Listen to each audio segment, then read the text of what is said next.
It's Sunday, and I'm wrapping up the week by summarizing this week's theme, longevity risk. Will your money last? In case you missed any of the episodes, here are the few important takeaways, I could say the most important takeaways from this week. All right, number one, longevity risk is a huge risk and one that many retirees just haven't planned for. They don't see themselves living much past 80 years old, even though the actual statistics and life expectancy would tell a completely different story. So we need to plan for a 30-year retirement, not a 20 or even 25-year retirement. If you're going to retire, when most people do in your early 60s.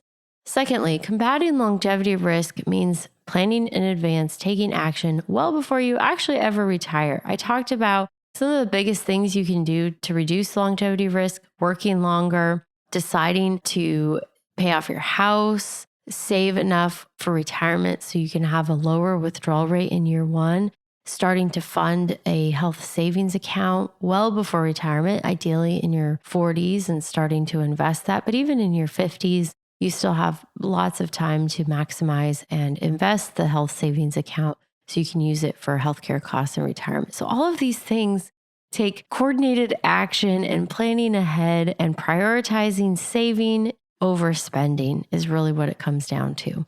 And even if you're close to retirement and you didn't do all these things, you can still reduce longevity risk by understanding it, understanding how it works, and maintaining flexibility with your portfolio withdrawals. That's really the key way to reduce longevity risk in retirement, is to maintain flexibility. Withdraw less in certain years.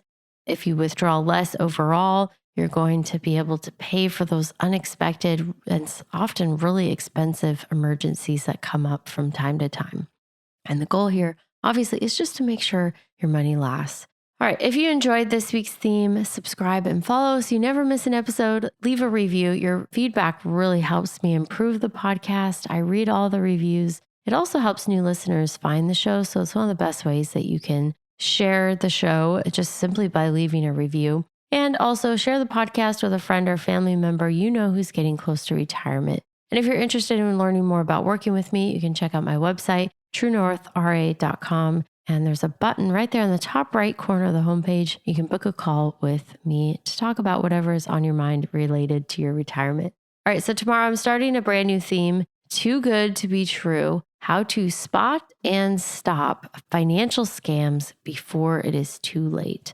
I'll share with you the increasingly sophisticated scamming tactics of fraudsters. They're using AI, they're using all kinds of technology to really trick you, and getting it. It's insane. I'll talk about the red flags to look for, regardless of the type of scam, because even if it's hard to kind of keep up with the latest scam, the red flags and the things to look for have not changed. And I'll talk about how to protect yourself from this and protect your bank account, your investment portfolio, your identity. It is so important. These scams can cost tens of thousands of dollars that you'll never get back in some cases. And unfortunately, it's all too common. You probably know somebody who has been tricked out of a lot of money from this. I know several people that's happened to as well. So we really need to take steps to protect ourselves. And I'll share with you some of the key ways you can do that next week.